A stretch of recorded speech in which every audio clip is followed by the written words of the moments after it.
लिखा हुआ है कहने की आज़ादी है, लिखा हुआ है और कहने की भी आज़ादी है।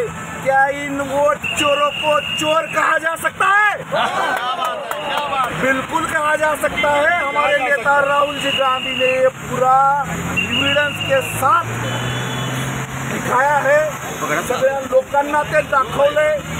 राहुल जी गांधी यांनी पूर्ण जनतेच्या निदर्शनास आणून दिले की हे केंद्रातलं आणि या राज्यातलं सरकार कशा प्रकारे मताची चोरी करून या सत्तेत आलेलं आहे, हे पाप करून आलेलं आहे। हे पाप त्यांना घेऊन तुमच्याशिवाय राहणार नाही।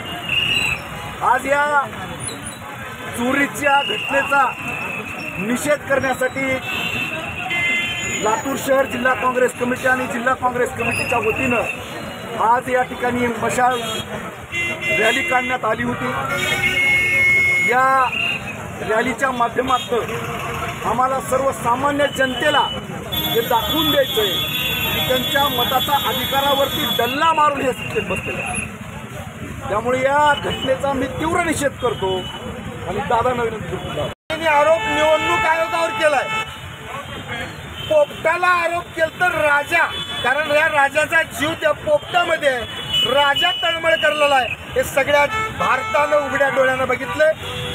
भारतामध्ये, भारतीय संस्कृतीमध्ये, संत परंपरेमध्ये, देशाच्या सगळ्या संस्कृतीत सत्याला अत्यंत मोठं महत्त्व दिलेलं आहे आणि असत्याच्या आधारावर आलेलं हे सरकार पापी सरकार आहे। हे सरकार गेले पाहिजे ही देशाच्या प्रत्येक नागरिकाची भावना तयार झाली आहे आणि म्हणून त्या भावनेचं प्रतिनिधित्व करण्यासाठी आज लातूर जिल्हा व शहर काँग्रेसच्या वतीनं आदरणीय राहुलजींच्या खरगे साहेबांच्या आदेशाने आम्ही आज भर पावसात ही मशाल आणि कॅन्डल मार्च काढलेला आहे।